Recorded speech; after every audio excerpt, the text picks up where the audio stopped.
So then from that I'll jump into drum machines, which is sort of the next basic sort of component of electronic music, and live electronic music is having some sort of drum beat behind the chords and the rhythms you're playing. Drum machines sort of came out and they were designed to imitate the sound of drums, obviously, and percussion. And now most modern drum machines are sequencers with the built-in playback thing called a rompler, which is read-only memory, or a synthesizer component specialised in the reproduction of drum sounds. So basically, either it's a drum machine in a box or built into like some sort of module in a laptop or software. I've got like a multi-effects unit on the floor down here, which has a cheesy built-in drum machine. Even that just basically is an example of a simple drum machine that uses just synthesizer components to emulate sounds of the drum machine, or drum sound synthesis as it's called. Early machines use analog sound synthesis as white noise and sine waves rather than actual digital sampling of actual recordings of snare drums or kick drums or central cymbals in order to generate the sounds. And for this reason, many of these early machines have a cult status, like you might have heard of the TR-808, which is huge in sort of techno and house music, and a bit of hip-hop as well. That sort of has that sort of sound from the early 80s. It's still used today for a lot of things, a lot of electronic dance music. So sort of from that, some of the other popular programmable drum machines that were developed in 1978, one of the first programmable drum machines was the Roland CR78. Had 4 memory locations, which was a big thing back then, versus sort of only sort of being stuck with one pattern. And this particular sound as well led on to a lot of new wave electronic sounds in the 70s and the early 80s.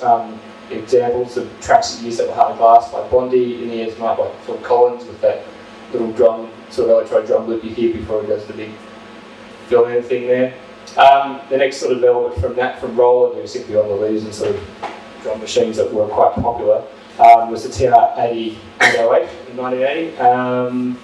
It sort of, when it was released, no one really cared too much for it because at the time there were other more expensive high-end drum machines that sort of actually had samples of proper drums in them, but so they sort of designed this thing to be like a beatbox sort of thing, so while you're practicing or just demoing your track. But as time developed, it became very popular because of its price and the unique sound for dance, techno, and hip-hop, as I mentioned before, and it has a sort of that unique character to it, which made it great fit for those sort of sounds because it didn't sound like anything natural, and it was basically sort of its own unique thing. And with sort of that, also this obviously was a programmable drum machine as well, which basically, there's a few ways of doing a programmable drum machine. One's by real-time depressing trigger pads through the drum kit as they're being played, along with like a click track, for example, or step sequencing, which is what the 808 uses. It basically, it will just like play a loop in a sense, and you can add beat by beat on a 16-step bar, which flushes along the bottom there with the red, the orange, the yellow, and the white buttons. I've got a little video demoing this, so I might give you an idea of what that looks like and sounds like as well, so you can have an idea of the sounds of it if we just play it.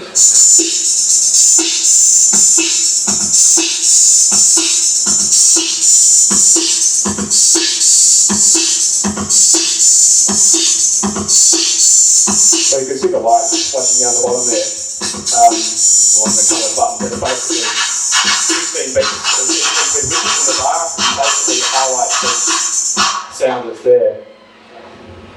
Freezes.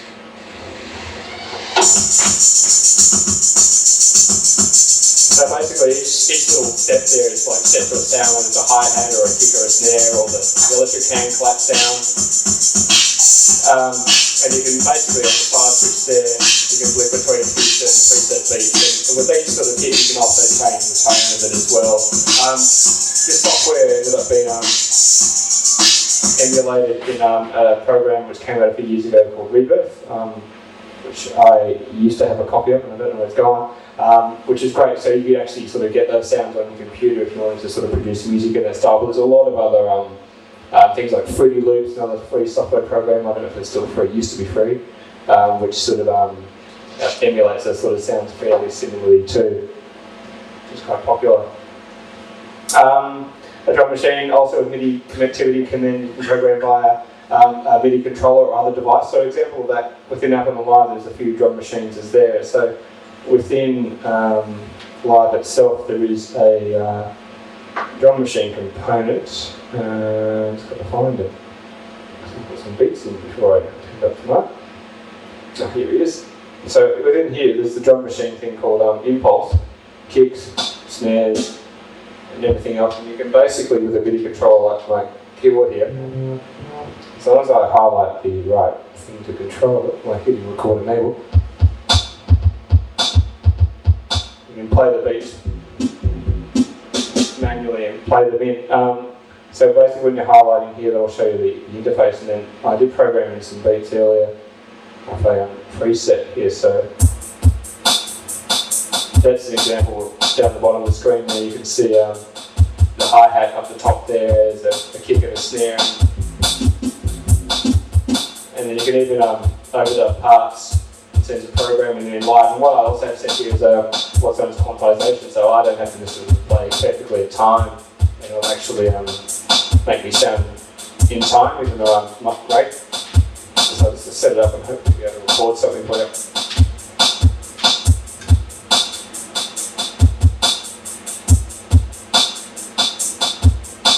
Okay, here we go.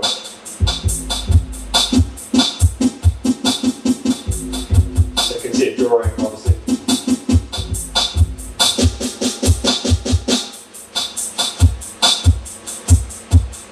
And that should loop back in a second, and play that again.